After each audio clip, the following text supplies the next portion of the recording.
ધોરણ 12 વિષય અર્થશાસ્ત્ર પાઠ પહેલો અર્થશાસ્ત્રમાં આલેખ સ્વાધ્યાય સમજૂતી.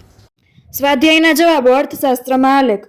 મુખ્ય પ્રશ્ન પહેલો. સાચો વિકલ્પ પસંદ કરીને લખો. તેમાં પહેલો પ્રશ્ન, આલેખ કયા પ્રકારના વિતરણ માટે દોરવામાં આવે છે? જવાબ, સતત. બીજો પ્રશ્ન, નીચેનામાંથી કઈ આકૃતિઓ સમાન માહિતી માટે દોરવામાં આવે છે? જવાબ બી, વિભાજિત સ્તંભાકૃતિ અને વૃત્તાંશાકૃતિ. ત્યારબાદ ત્રીજો પ્રશ્ન, આજના સમયમાં ઇન્ટરનેટ માટે કયું વિધાન સાચું છે? જવાબ એ, અભ્યાસ માટેનું એક સાધન છે. ચોથો પ્રશ્ન, આર્થિક માહિતી અંગેની ડેટા સીડી કોણ તૈયાર કરે છે? જવાબ સી, પ્રયોગશાળાઓ, સંશોધન કેન્દ્રો, સરકાર વગેરે. પાંચમો પ્રશ્ન, આકૃતિ કયા પ્રકારના વિતરણ માટે દોરવામાં આવે છે? જવાબ બી, અસતત. ત્યારબાદ મુખ્ય પ્રશ્ન 2, એક વાક્યમાં જવાબ લખો. પહેલો પ્રશ્ન, આકૃતિ એટલે શું? જવાબ, સામાન્ય રીતે અવલોકિત માહિતીનું ચિત્ર દ્વારા પ્રતિનિધિત્વ એટલે આકૃતિ જેમાં અસતત માહિતીનો ઉપયોગ થાય છે. બીજા શબ્દોમાં કહીએ તો કાર્યકારણનો સંબંધ ધરાવતા ચલો વચ્ચેનો સંબંધ રેખાંકિત કરવામાં આવતા જે ચિત્ર મળે તેને આકૃતિ કહેવાય. બીજું, આલેખ એટલે શું? સતત આવૃત્તિ ધરાવતી માહિતી અથવા અસ્પષ્ટ આંકડાકીય માહિતી માટે આંકડાશાસ્ત્રની મદદથી સ્પષ્ટતા લાવીને દોરવામાં આવતું ચિત્ર એટલે આલેખ.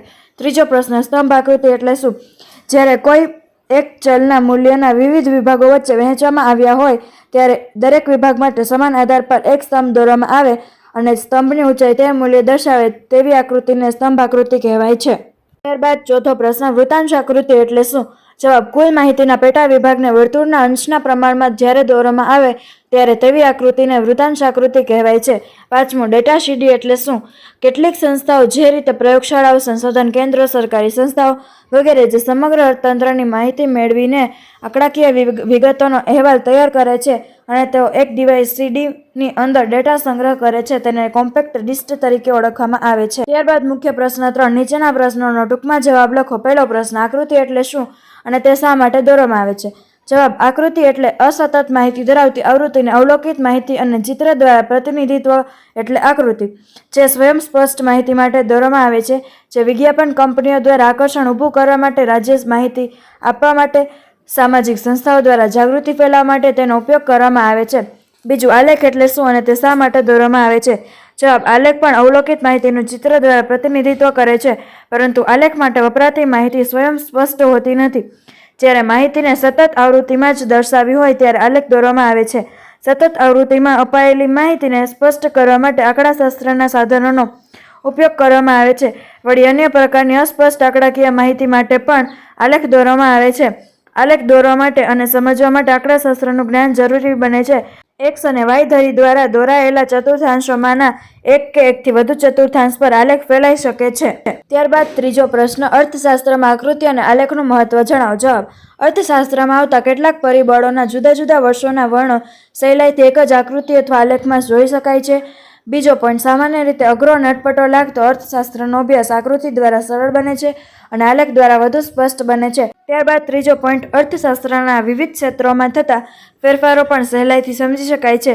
ચોથો પોઈન્ટ, અર્થતંત્રના કેટલાક પરિબળો માટેની વર્ગો, પ્રદેશો, ક્ષેત્રો તેમજ સમયગાળા વચ્ચેની સરખામણી સહેલાઈથી કરી શકાય છે. પાંચમો પોઈન્ટ, અર્થશાસ્ત્રની કેટલીક અઘરી બાબતો સમજવા અને સમજાવવા પાછળ લખનાર અને વાંચનારનો સમય તથા શક્તિ બચે છે કારણ કે આકૃતિ અને આલેખ દ્વારા અનેક બાબતો સ્પષ્ટ રીતે જોવાય છે. ત્યારબાદ ચોથો પ્રશ્ન, અભ્યાસક્રમોમાં કોમ્પ્યુટર ટેકનોલોજી કઈ રીતે ઉપયોગી બને છે? જવાબ, આજનો યુગ આધુનિક યુગ અને ટેકનોલોજીનો યુગ ગણાય છે. આપણે રોજિંદા જીવનમાં વધુને વધુ ટેકનોલોજીનો ઉપયોગ કરતા થયા છીએ. સામાન્ય રીતે અભ્યાસની અંદર પ્રેઝન્ટેશન બનાવવા, ઓનલાઈન લેક્ચર્સ જોવા, એક્સેલ શીટ બનાવવા, આકૃતિ અને આલેખ દોરવા, અભ્યાસ સામગ્રી સાચવવા વગેરે બાબતો માટે આપણને અભ્યાસમાં કોમ્પ્યુટર ટેકનોલોજી ઉપયોગી બને છે. ત્યારબાદ પાંચમો પ્રશ્ન મોસ્ટ એમપી છે. ડેટા સીડી પર નોંધ લખો. જવાબ, કેટલીક સંસ્થાઓ જે રીતે પ્રયોગશાળાઓ, સંશોધન કેન્દ્રો, સરકારી સંસ્થાઓ વગેરે જે સમગ્ર તંત્રની માહિતી મેળવીને આંકડાકીય અહેવાલ તૈયાર કરે છે તેવી સંસ્થાઓ અધિકૃત આંકડાઓની સીડી બજારમાં વેચવા મૂકે છે. જેની શૈક્ષણિક સંસ્થાઓ, સંશોધન સંસ્થાઓ વગેરે તેને ખરીદે છે અને તેનો ઉપયોગ અભ્યાસ તેમજ સંશોધન માટે રહેશે. જેમ કે ભારત રાષ્ટ્રીય આવકની ગણતરીની સીડી, વસ્તી ગણતરીના આંકડાની સીડી, ઉદ્યોગોનો સર્વે, નેશનલ સેમ્પલ સર્વે ઓર્ગેનાઇઝેશન વગેરે ઉપલબ્ધ છે. અર્થતંત્રની ઘણી બધી માહિતી માટેની સીડી જે તે મંત્રાલયના આંકડાકીય વિભાગોમાં મળી શકે છે અને કેટલીક સંસ્થાઓ જેવી કે CMI આંકડાકીય માહિતીની CD વેચે છે અને સમગ્ર તંત્રના મહત્વના આંકડાઓનો સોફ્ટવેર બનાવે છે. અર્થતંત્રની માહિતી આપતી CDમાં અનેક આંકડાઓ આપેલા હોય છે, તેથી આપણને જરૂરી આંકડા શોધવાનું કાર્ય મુશ્કેલ લાગે છે. તેથી તેની સંપૂર્ણ માહિતી હોવી પણ જરૂરી બને છે. ત્યારબાદ મુખ્ય પ્રશ્ન 4. નીચેના પ્રશ્નના મુદ્દાસર ઉત્તર આપો. પહેલો પ્રશ્ન, આકૃતિ અને આલેખ દોરતી વખતે ધ્યાનમાં રાખવાની બાબતો જણાવો. જવાબ. પહેલો પોઈન્ટ, દરેક સ્તંભની પહોળાઈ સરખી હોય છે કારણ કે સ્તંભની પહોળાઈ કોઈ મૂલ્ય દર્શાવતી નથી. બીજો પોઈન્ટ, દરેક સ્તંભની લંબાઈ કે ઊંચાઈને તે સ્તંભ માટેના ચલના મૂલ્યને અનુરૂપ હોવી જોઈએ. ત્રીજો પોઈન્ટ, દરેક કંપની વચ્ચેનો ગાળો આકૃતિમાં સરખો હોવો જોઈએ અને તે જ ગાળો ઉગમ બિંદુ અને પ્રથમ સ્તંભ વચ્ચે જાળવવો જોઈએ. ત્યારબાદ ચોથો પોઈન્ટ, દરેક એકમ એક સામાન્ય રીતે દોરવામાં આવે છે અને તેના પર દર્શાવાતા પરિબળોને આધાર કહેવાય છે. આજના યુગમાં વાય ધરી પર આડા સ્તંભ દોરવાની રીત વધુ પ્રચલિત થઈ છે. પાંચમો પોઈન્ટ, દરેક ઉપર સ્તંભ માહિતીના જ દોરવામાં આવે છે. આમ પ્રથમ માહિતી માટેનું ઉત્તમ ઉદ્ગમ બિંદુથી પહેલો દોરવામાં આવે છે. ત્યારબાદ છઠ્ઠો પોઈન્ટ, પ્રેઝન્ટેશન બનાવતી વખતે માહિતીને અનુરૂપ અર્થશાસ્ત્રના સિદ્ધાંતોને આંકડાકીય માહિતી અને સ્પષ્ટ રીતે સરળતાથી સમજી શકાય એવી રીતે રજૂ કરવી જોઈએ. સાતમો પોઈન્ટ, વૃત્તાંશ આકૃતિ દોરતી વખતે 360 ડિગ્રી વૃત્તાંશના માહિતીને અનુરૂપ વિભાગમાં દર્શાવવા જોઈએ. ત્યારબાદ બીજો પ્રશ્ન, સ્તંભ આકૃતિ દોરતી વખતે ધ્યાનમાં રાખવાની બાબતો જણાવો. જવાબ. પહેલો પોઈન્ટ, દરેક સ્તંભની પહોળાઈ સરખી હોય છે કારણ કે સ્તંભની પહોળાઈ કોઈ મૂલ્ય દર્શાવતી નથી. બીજો પોઈન્ટ, દરેક સ્તંભની લંબાઈ કે ઊંચાઈને તે સ્તંભ માટેના ચલના મૂલ્યને અનુરૂપ હોવી જોઈએ. ત્રીજો પોઈન્ટ, દરેક સ્તંભ વચ્ચેનો ગાળો આકૃતિમાં સરખો હોવો જોઈએ અને તે જ ગાળો ઉગમ બિંદુ અને પ્રથમ સ્તંભ વચ્ચે જળવાવો જોઈએ. દરેક સ્તંભ એક સામાન્ય રીતે દોરવામાં આવે છે, તેના પર દર્શાવતા પરિબળોને આધાર કહેવાય છે. આજના યુગમાં વાય ધરી પર આડા સ્તંભ દોરવાની રીત વધુ પ્રચલિત થઈ છે. પાંચમો પોઈન્ટ, દરેક ઉપર સ્તંભ માહિતીના જ દોરવામાં આવે છે. આમ પ્રથમ માહિતી માટેનું ઉત્તમ ઉદ્ગમ બિંદુથી પહેલો દોરવામાં આવે છે. ત્યારબાદ ત્રીજો પ્રશ્ન, આકૃતિ અને આલેખ વચ્ચેનો તફાવત જણાવો. આકૃતિ અને આલેખ. પહેલો પોઈન્ટ, આકૃતિ સ્પષ્ટ માહિતી માટે બનાવવામાં આવે છે અને આલેખ અસતત માહિતી માટે બનાવવામાં આવે છે. બીજો પોઈન્ટ, આકૃતિ બનાવવા માટે ચોક્કસ સ્કેલમાં લેવું જરૂરી છે અને આલેખ માટે ચોક્કસ સ્કેલમાં લેવું જરૂરી નથી. ત્રીજો પોઈન્ટ, આકૃતિ બનાવવા માટે અર્થશાસ્ત્રનું જ્ઞાન હોવું જરૂરી નથી. આલેખ બનાવવા માટે અર્થશાસ્ત્રનું સંપૂર્ણ જ્ઞાન હોવું જરૂરી છે. ચોથો પોઈન્ટ, આકૃતિના વિવિધ પ્રકારો ચિત્રાકૃતિ, વર્તુળાકૃતિ, વૃત્તાંશ આકૃતિ. આલેખના વિવિધ પ્રકારો જેમ કે સ્તંભાલેખ, આવૃત્તિ બહુકોણ, આવૃત્તિ સંચય, આવૃત્તિ બહુકોણ, લઘુગુણક આધારિત આલેખ, સામાન્ય શ્રેણીના વર્ણો દર્શાવતા આલેખ. પાંચમો પોઈન્ટ, આકૃતિ આલેખ કરતાં સરળતાથી સમજી શકાય છે. આલેખ આકૃતિ કરતાં સરળતાથી સમજી શકાતો નથી. ત્યારબાદ ચોથો પ્રશ્ન, અભ્યાસ કરવામાં ઇન્ટરનેટ ટેકનોલોજીનો ઉપયોગ જણાવો. જવાબ. ઇન્ટરનેટ એ ડિજિટલ ટેકનોલોજીનું એક સ્વરૂપ છે.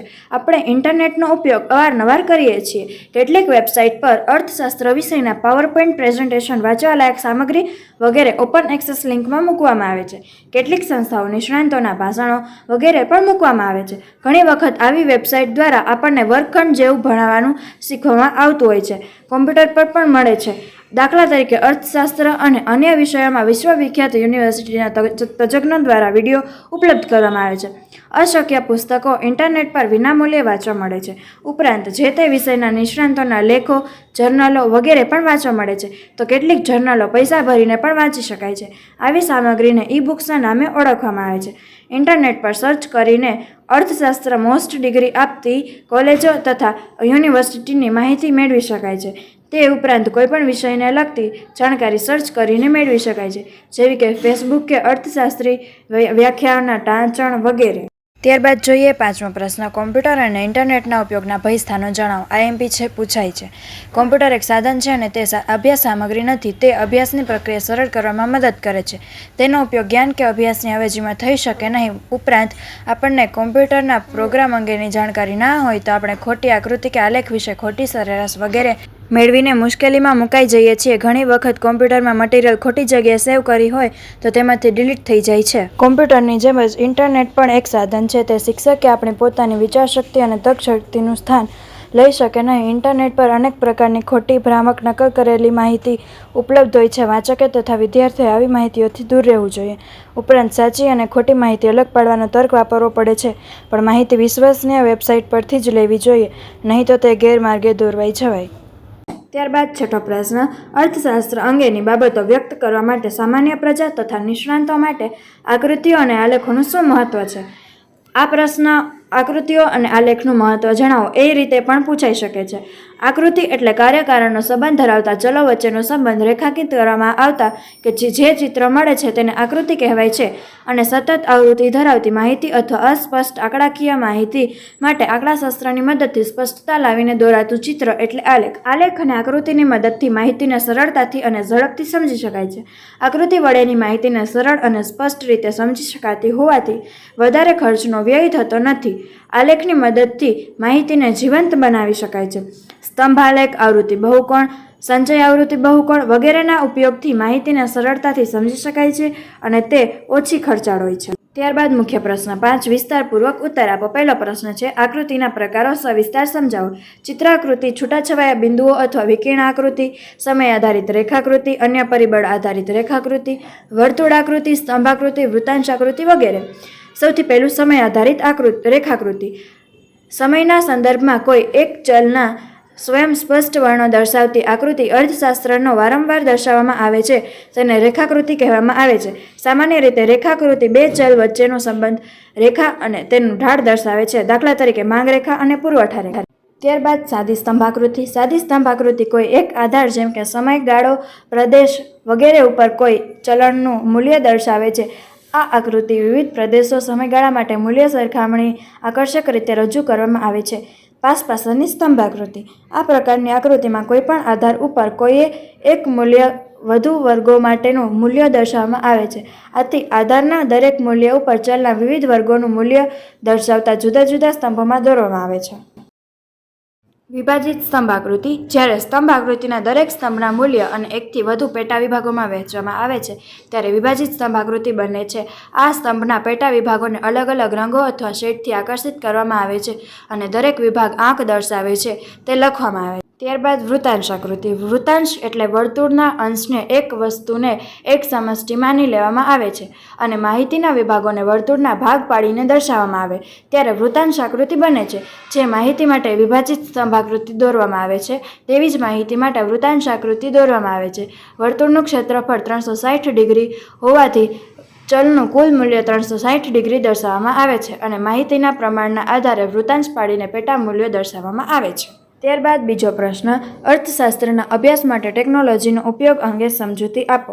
આધુનિક યુગ એ ટેકનોલોજીનો યુગ ગણાય છે. આપણે આપણા રોજિંદા જીવનમાં વધુને વધુ ટેકનોલોજીનો ઉપયોગ કરતા થયા છીએ. એકબીજા સાથે સંપર્કમાં રહેવા, ચલચિત્રોની ટિકિટ બુક કરાવવા, ટીવી અને મોબાઈલનું રિચાર્જ કરવા, ગીત સાંભળવા, ડ્રાઇવિંગ કરતી વખતે રસ્તો શોધવા, વસ્તુઓ ખરીદવા, ભણવા વગેરે માટે ટેકનોલોજીનો ઉપયોગ કરીએ છીએ. આજે આપણે શિક્ષણમાં પણ ટેકનોલોજીનો ઉપયોગ કરતા થયા છીએ, જેમ કે પ્રેઝન્ટેશન બનાવવા અને તૈયાર કરવા માટે. અર્થશાસ્ત્રના સિદ્ધાંતો કે અટપટી આંકડાકીય માહિતી અને પાવરપોઈન્ટ પ્રેઝન્ટેશન દ્વારા ખૂબ જ સરળતાથી સમજી શકીએ છીએ. ત્યારબાદ એક્સેલ વર્કશીટ. અર્થશાસ્ત્રના મોટા પ્રમાણના આંકડાકીય માહિતીનો ઉપયોગ થાય છે. સંશોધન કરતા નિષ્ણાતો અત્યંત મોટા પ્રમાણની આંકડાકીય માહિતીની ચકાસણી કરે છે. જેમ કે જ્યારે આપણે ભારતનો નાના પાયાના ઉદ્યોગો દ્વારા ઉત્પન્ન થતી ચીજવસ્તુઓની માહિતી મેળવવાનો પ્રયાસ કરીએ ત્યારે આપણે અસંખ્ય ચીજવસ્તુઓના ઉદાહરણો મળે છે. આવી માહિતી કોમ્પ્યુટર પ્રોગ્રામની એક્સેલ શીટમાં મૂકવામાં આવે છે. તેના સરવાળા, સરેરાશ, સંબંધ વિશેના મૂલ્યો, અંકો મિનિટમાં મેળવી શકીએ છીએ. એક્સેલ શીટ આંકડાકીય માહિતી અને પ્રોસેસ કરવા માટેનો પ્રોગ્રામ છે. મેળવેલી માહિતી માટે વિવિધ પ્રકારની આકૃતિઓ પણ એક્સેલમાં દોરી શકાય છે. ત્યારબાદ અભ્યાસ સામગ્રી સાચવવા માટે. અર્થશાસ્ત્રના અભ્યાસ માટે અસંખ્ય શૈક્ષણિક સાધન સામગ્રીની જરૂર પડે છે. ઉપરાંત અર્થશાસ્ત્રના ઉચ્ચ અભ્યાસ કે સંશોધન માટે પણ આવું સામગ્રી અનિવાર્ય બને છે. આ સામગ્રીને નોટબુક, ચોપડીઓ સાચવવા માટે જગ્યા તેમજ વગેરેથી તે તૂટી જવાનો ભય રહે છે. પરંતુ આપણે આ સામગ્રીને કોમ્પ્યુટરમાં સાચવી શકીએ છીએ. આજના સમયમાં Dropbox, Google drive, digital locker વગેરે વ્યવસ્થા પણ ઉપલબ્ધ છે. અન્ય સાધનો. આંકડાશાસ્ત્રના એડવાન્સ પ્રોગ્રામ જેવા કે SPSS, SAZAM, eViews, SS વગેરે અસંખ્ય માહિતી માટે આંકડાકીય ગણતરીઓ કરે છે. પરંતુ આવા પ્રોગ્રામો બજારમાં ખૂબ જ ઊંચી કિંમતે મળે છે. આવા સાધનો સંશોધન કરનાર સંસ્થાઓ કરીને ઉપયોગમાં લે છે, પરંતુ કેટલાક સોફ્ટવેર વિનામૂલ્યે ઇન્ટરનેટ પરથી પ્રાપ્ત થઈ શકે છે, જેવા કે સરટેલ, PSPP, R વગેરે.